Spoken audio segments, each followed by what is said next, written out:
এই যে পাতাগুলো সব আগুন ধরে গেছে, এগুলো সব ধরে যাবে, নোংরা পাতা। আসসালামু আলাইকুম বন্ধুরা। তো কালকে আমি যে পাতাগুলো মানে ঘরের পিছনে যে পাতাগুলো জড়ো করেছিলাম, তো তোমাদেরকে বলেছিলাম যে আমি কোথায় তুলে নিয়ে যাই সেগুলো তোমাদের দেখাবো। তো আজকে হচ্ছে এগুলো তুলে নিয়ে যাওয়ার পালা। কালকে টাইম ছিল না। যে যে তোমরা পাতা দেখতে পাচ্ছ এই পাতাগুলো, সেটা তোমাদের পিছনে ক্যামেরা করে দেখায়। এই পাতাগুলো আগে তুলে নিয়ে ছাদের উপরে দেবো।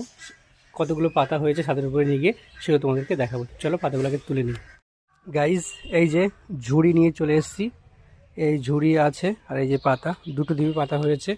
ওই যে একটা জুম করলে বুঝতে পারবে, ওই যে ওখানে পাতা আছে আর এই যে এখানে পাতা আছে। আর ওই যে একটা দূরে করেছি, ওই পাতাগুলো অত ভালো নয়, নোংরা পাতা। তো ওইগুলো পুড়িয়ে দেবো, সেটা তোমাদেরকে দেখাবো। তো চলো এই পাতাগুলোকে আমরা তুলে নিই। এই যে গাইজ, এই ঝুড়িতে পাতাগুলো তুলবো, তোমরা দেখতে পাচ্ছ।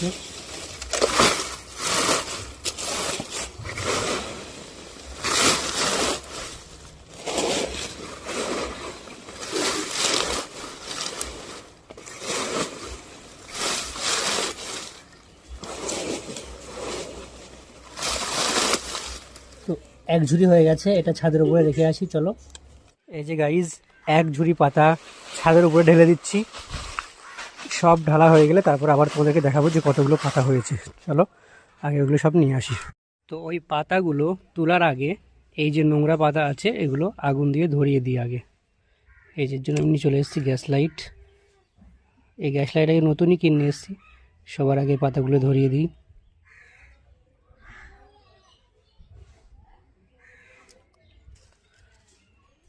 তো গাইজ, এই কাগজটা ধরে গেছে, এই কাগজ দিয়েই সম্পূর্ণ পাতাগুলো ধরিয়ে দেব।